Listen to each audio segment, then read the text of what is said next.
We always will have $20 billion around Berkshire. We will never be dependent on the kindness of strangers. It didn't work that well for Blanche Dubois either. But in any event,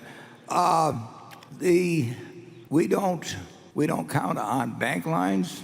This statement reflects Warren Buffett's emphasis on Berkshire Hathaway's financial policy of maintaining ample cash reserves and adopting a conservative management approach that avoids reliance on external financial support. It demonstrates a strategy to mitigate liquidity risk, informed by the lessons of the 2008 financial crisis. We don't count on anything. There will be some time in the next 100 years, and it may be tomorrow, and it may be 100 years from now, and nobody knows, where we cannot depend on anybody else to keep our own strength and to maintain our operations. And we've spent too long building Berkshire to have that one moment destroy us. I mean, we lent money, as you probably know, to Harley-Davidson at 15%. And we lent it at a time when short-term rates were probably 0.5%. Well, Harley-Davidson is a fine company, but it, like Goldman Sachs and General Electric and a bunch of other companies, lent money to Tiffany's. They needed, when you need cash, it's the thing, it's the only thing you need, and it's because other people aren't coming up with it. I've always said that, cash is available cash or credit is a lot like oxygen, that you don't notice the lack of it 90% of the time, but if it's absent, it's the only thing you notice. And we don't want to be in that position. So we will keep $20 billion. We will never go to sleep at night worrying about any event that's taken place that could hurt our ability to keep playing our game. And above $20 billion, we'll try to find ways to invest it intelligently. And so far, we've generally done it. Hurt our ability. I mean, right, we've always had something above that, but we've spent a fair amount of money so far this year. We'll probably spend more later in the year. So far, I feel we can get the cash out at reasonable returns. We never feel a compulsion to use it, though. Feel a compulsion to. Just because it's there. Charlie? I think we're very lucky to have these businesses that can employ a lot of new capital at very respectable rates.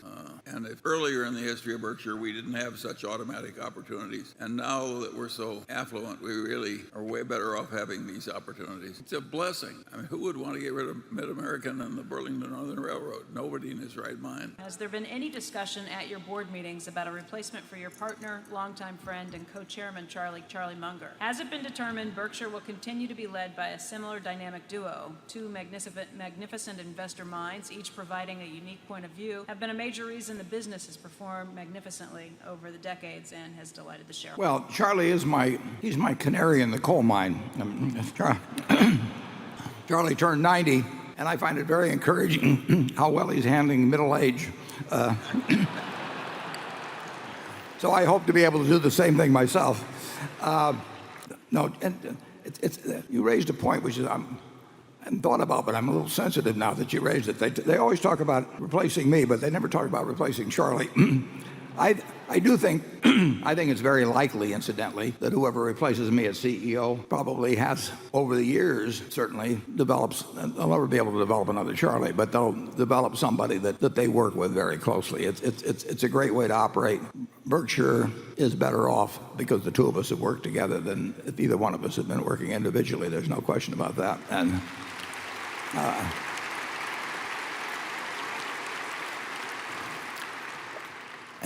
But I do think, we saw it with Roberto Goizueta and Don Keogh at Coke. We saw it with Tom Murphy and Dan Burke at Cap Cities. I mean, these were magnificent companies. And I think that in both cases that I just named, I think that they accomplished far more because they had two incredible people running them who admired and worked well with the other, and they were complementary in terms of the talents they brought in many ways. It's a great way to operate. You can't will it to somebody, but I would be very surprised if a few years after my successor takes over, or maybe sooner, that there isn't some relationship, a partnership that enhances the CEO's not only achievements but the fun they have. But so far, nobody's brought up in the meeting any successor to Charlie. And frankly, I have a lot of trouble thinking of anybody that could be a successor to Charlie. Charlie, do you want to comment? I got to give you a chance. I don't think the world has much to worry about. Most 90-year-old men are gone soon enough. The canary has spoken. Okay. My question is, why are you advising the trustee to put 90% of the cash into an S&P 500 index fund instead of into Berkshire shares? Well, This might imply that you expect the index fund to outperform Berkshire in the future when the company is run by a new CEO and chairman. Please clarify. Yeah, I'll be glad to clarify that. That letter didn't come from Vanguard by any chance.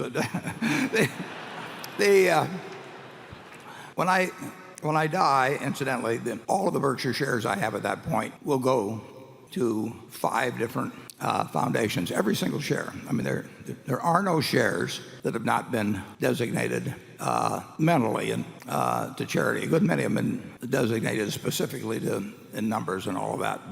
And they will be distributed over the 10 years after my estate is closed. So figure over 12 years. And I tell the trustees that will be holding these shares, don't sell any Berkshire shares until they have to be sold. So my views on Berkshire, at least through 12 years after my death, are as bullish as anybody could possibly come up with. And incidentally, without those kind of instructions, anybody would say you're crazy to keep many, many billions of dollars all in one stock. I can't think of anything better to do it over those 12 years. In terms of my wife's situation, that is not a question of maximizing capital. It's just a question of total 100% to mind on something that cannot get a bad result. Like I said, there's way more money for her than she'll ever use. As a matter of fact, those of you who know her, may feel that I've added about 3 zeros too many. But it is not designed for her to get even larger amounts of capital, and there'll be capital left over on that part of it. On the part that I care about maximizing, I have instructed the 3 trustees to not sell a single share until it has to be sold. So that's good for 12 years after I die as to my best advice as to what I want them to hold. Charlie? Well, Warren is a little peculiar in the way he distributes money in the family, and I think he's entitled to do what he damn pleases.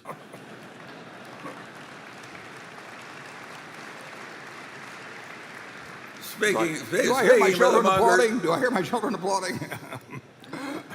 And I've never had this feeling I had to starve the family, down to a few trifles. And Warren really, and Susie, when she was alive, was the same way. He really is a meritocrat.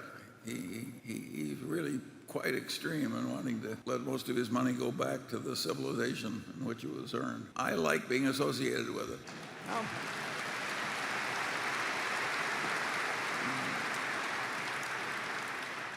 If you were to publish the 5 highest salaries at CNBC, I don't think the salaries overall would go down the following year. So I think that's a